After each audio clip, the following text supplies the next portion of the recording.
Good morning, fourth grade. Welcome to lesson 3 of our writers workshop this week. I hope you enjoy the natural sound effects of birds and geese in the background as I teach from a patio again this morning.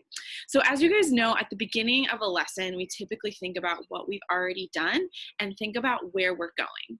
So I want you to try to do this work right now with me and answer this question. What do you think you might be tackling today, and how will it connect to stuff you've already learned to do? Take a minute.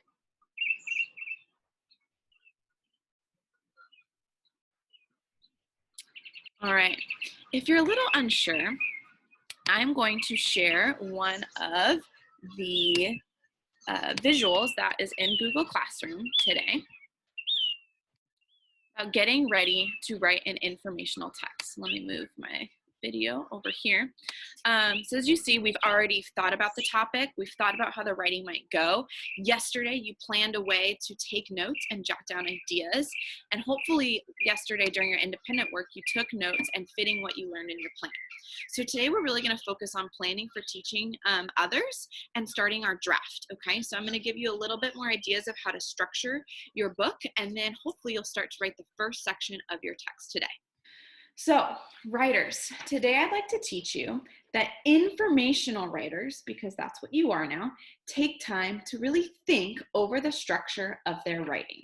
So I've already done that by thinking about the bigger picture. And so I did that by organizing the possible structure of my information book. So I've got all of my different parts. So now I need to continue. I started taking my notes yesterday, and that was the work you should have done yesterday as well, and started filling in my notes into the parts and other categories that I have. Now, here's the thing. The most obvious way to get readers to see the big picture of a historical event is by explaining what happened in order.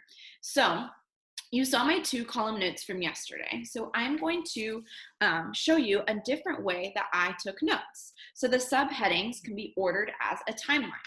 So you'll see that I created a new sheet of notes. So this is my first section, which is all about the gold rush. So these are the exact same notes that I took yesterday, but you can see I created subheadings for it. And just an easy way to make sure that I'm checking that my events are in order, I numbered them on the sides. So I have before the rush, the big moment, and the gold rush. And as you can see, I just organized all the little bullet points that I took yesterday in a way that is chronological, which if I go back to my teaching point, these are the ways we can think about structuring our writing, chronologically or categorically. And I put a little post-it about what those things mean. We've talked about this in class, but just as a reminder, chronologically means like first to last in order, and categorically comes from the word itself, with different categories within a topic. So even though my first section, which is all about the bigger topic, which is what this whole sheet of notes is, so this whole sheet of notes is for this one section, within this category, I have it in chronological order because I thought it's important to notice how gold wasn't first discovered in California. And then the big moment, like how was this event like really sparked? And then here, like these were kind of the main ideas that happened in the gold rush. And if you notice, I put a little star and highlighted that because I want to look up some of the routes that I learned yesterday from that video that people took from sea and land. So, but writing chronologically may not work for you. As I've already decided, I want different sections of the books. So the rest of this, as far as the effects of the gold rush, important people, maps and charts, those are my different categories. So today I'm going to continue taking notes, and I want to show you this example because I want to show you that there's different ways to take notes. So yesterday I had the 2-column, but this is another way, and this is just some extra paper I found laying around the house. So you can do the same thing. It doesn't have to be on the computer. And as I'm looking at this structure, I might reorder it. Like maybe I would do important people next because I feel like effects might be kind of like the after, like what happened after the gold rush and what were the impacts as far as environmental effects, what did the California mines look like after that, okay? So remember that information writers take time to think about the structure over the structure of their writing. And we can do that by writing chronologically or categorically. And then whichever way you choose, you take notes in ways that match your plan, okay? Here's another example from a student who organized her notes in 2 different ways. So here on the left, she did it chronologically, which again is like in the time order. So she did Thomas's early life, on his own, the jobs he had, Declaration of Independence, and after the Declaration. And then over here, she organized it in a category. So she did when he was married, his children, first job, Declaration. So you have already started to take notes in one way to structure this section. So now I want you to think really quick, is this the plan that you want to keep? If you wanna change it, you can. In the slideshow today, I also included a side-by-side of my notes from yesterday, the 2 columns, and the notes that I took today that were in the subheading order. So today I really want to remind you, where's my teaching point? I really want to remind you that when you have lots of information, you can't just throw it down on paper. You really need to, again, think about that structure that you want your writing to have. And you can choose 2 different ways to organize it, or maybe you have another idea that I haven't thought of. You guys are really creative, and I'm fully confident that you guys are getting ready to draft. So for today's independent workshop, you need to finish your notes for at least your first section of the book. So these are all the notes I've taken on that first section, which is all about the bigger topic. And if you haven't started this work yet, I really recommend taking notes on this topic because this will help you get an overall feel and overview for your topic as you get started.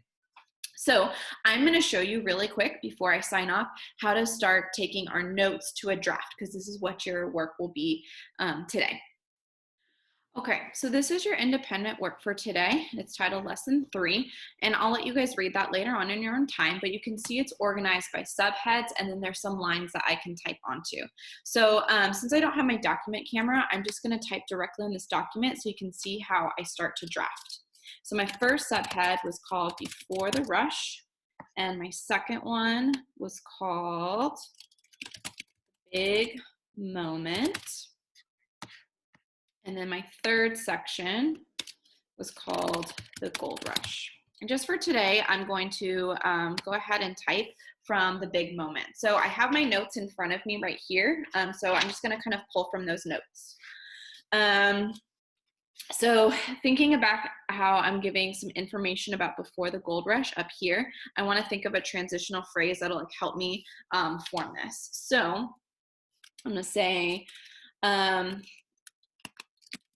as mentioned before, even though, as mentioned before, gold was not first discovered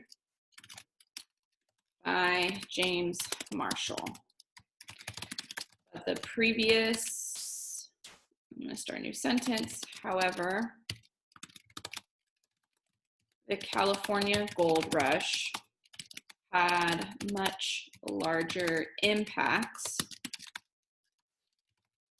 in comparison to the times when gold was found before. Remember, a draft, I'm just kind of like writing as fast as I can, and I'm not thinking about the perfect word choices. I just want to try to put my own words into my document based on the notes that I've taken. So I don't want to get too stuck on like a certain name or a place or a date. If you're unsure, you can really just say like James something, you know, was the first person to discover gold at Sutter's Mill. So I'm actually kind of glad I'm making a lot of mistakes because you guys, I think, can also get worried about writing the perfect spelling or the perfect sentence, but I really just want to type as quickly as I can to get all my information. Another tip is if you only have a few facts and you're worried about not having enough, to put in like, what do you think about that topic? Put in your own thoughts, because remember this whole what's it called? Our whole unit is called Bringing History to Life. So we want you to bring it to life by really putting in your opinions and your thoughts about it. So I know in my notes it says he was building a sawmill for John Sutter in 1848. He saw something shiny in the river and went over to investigate. This isn't in my notes, but I'm thinking you probably said like, it was gold. So if I'm like, ooh, I don't have any more notes left in this section, and I feel like that's not enough. This is a perfect opportunity where I could put in my own thoughts about how I'm reacting to it.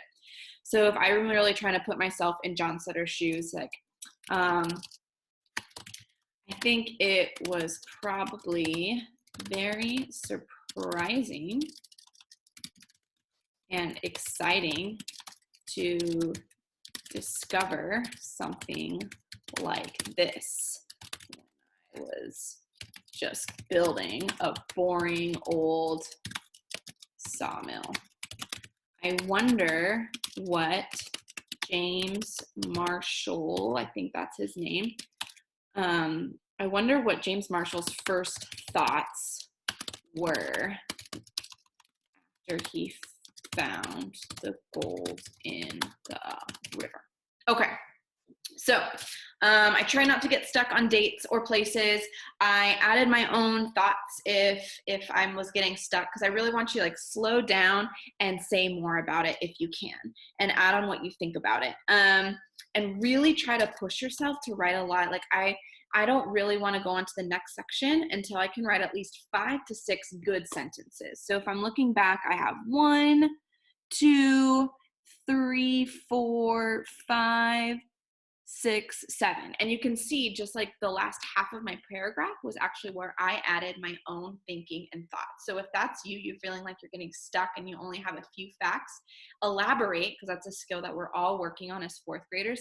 Elaborate and say more with your writing by adding in your own thoughts. And those are the elements that'll really bring your history to life.